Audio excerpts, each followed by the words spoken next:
Assalamualaikum warahmatullahi wabarakatuh. Yang kami hormati Pak Remulya Handranti selaku dosen pengampu mata kuliah Analisis dan Visualisasi Data kelas I2.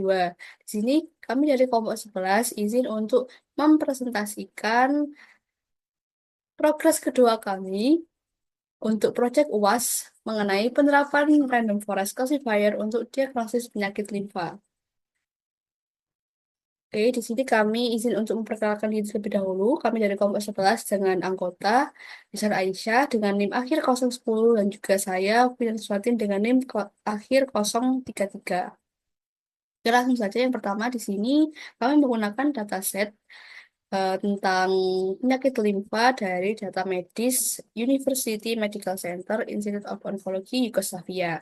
Jadi dataset ini memiliki 148 sampel dengan 19 atribut termasuk atribut target dengan 4 kasus utama, normal fine, metastasis, malignan, dan juga fibrosis. Ini dapat dilihat datasetnya ada 19 atribut. Oke, selanjutnya di sini pertama, kami menyeleksi fiturnya terlebih dahulu. Jadi di sini kami menggunakan algoritma genetika yang bekerja dengan mekanisme yang pertama untuk populasi awalnya. Jadi setiap individu ini diinterpretasikan dengan kromosom 0 dan juga 1. Untuk 0 itu fitur yang tidak dipilih dan juga 1 itu fitur yang dipilih.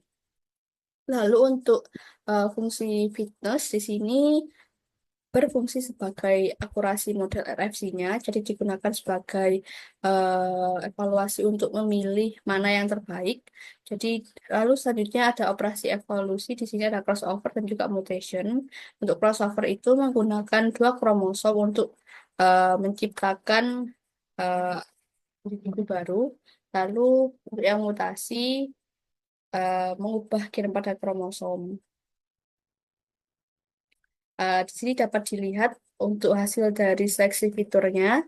Di sini visualisasi menunjukkan bahwa algoritma genetik berhasil mengoptimalkan fungsi objektif dari nilai awal 0,18 ke 0,12 dengan konvergensi stabil setelah iterasi ke 150 ini menunjukkan konvergensi mulai stabil.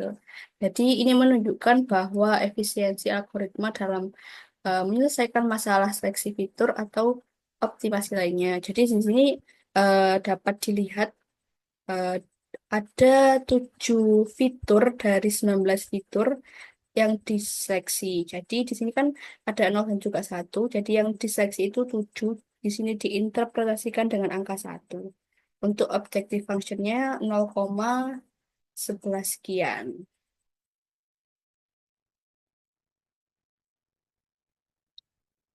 Untuk selanjutnya ada untuk features important di mana sumbu X-nya itu adalah fitur yang dipilih. Fitur-fitur yang terlibat itu dalam grafiknya itu diambil dari data setelah proses seleksi fiturnya.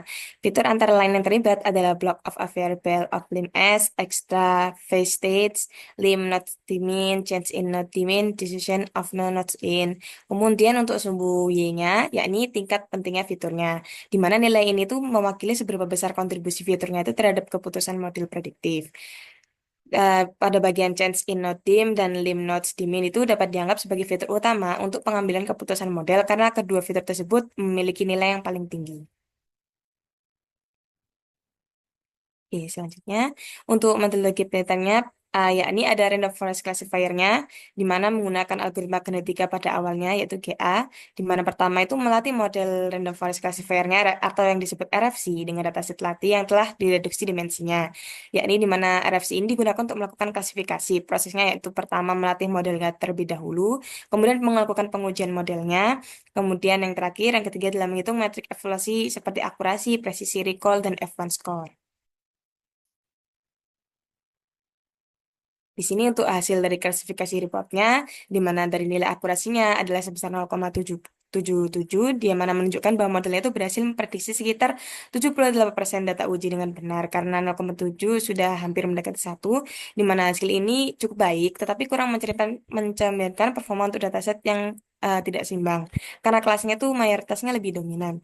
Kemudian untuk Matthews Correlation Coefficient atau MCC-nya itu di mana MCC ini mengukur korelasi antara prediksi model dan nilai aktualnya berkisarkan antara -1 hingga 1, di mana nilai ini tuh untuk menunjukkan korelasi sedang sehingga modelnya memiliki kemampuan prediksi yang memadai meskipun tidak optimal. Kemudian ada area under curve atau juga disebut Receiver Operating Characteristic, AUC atau ROC. Kemampuan modelnya itu untuk membedakan antara kelas dengan baik semakin mendekati 1 lebih baik, di mana hasilnya menunjukkan 0,91, di mana eh, nilai ini tuh tinggi. Meskipun kelasnya itu minoritas sudah diprediksi, modelnya itu memiliki performa yang baik dalam diskriminasi kelas yang mayoritas. Selanjutnya untuk visualisasinya ada conversion matrix, di mana prediksi yang benar atau true positive TP-nya itu yang pertama dari diagonal utamanya kelas 1 dan kelas 2 ini memiliki jumlah prediksi benar yang relatif tinggi. Sebagian besar data pada diagonalnya ini menunjukkan bahwa modelnya itu melakukan prediksi yang akurat untuk sebagian besar sampelnya. Lalu ada kesalahan prediksi dari misclassification-nya dari elemen di luar diagonalnya itu ada beberapa nilai yang warnanya itu lebih terang yang menunjukkan bahwa itu prediksi yang salah.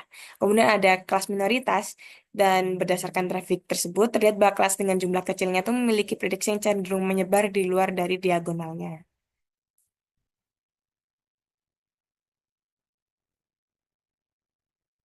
Baik, cukup sekian dari kami kelompok 11 terkait dengan penjelasan dari Proyek UAS tentang penerapan Random Forest untuk diagnosis penyakit limfa. Kurang lebihnya kami mohon maaf. Sekian dan terima kasih. Wassalamualaikum warahmatullahi wabarakatuh. Audio Jungle.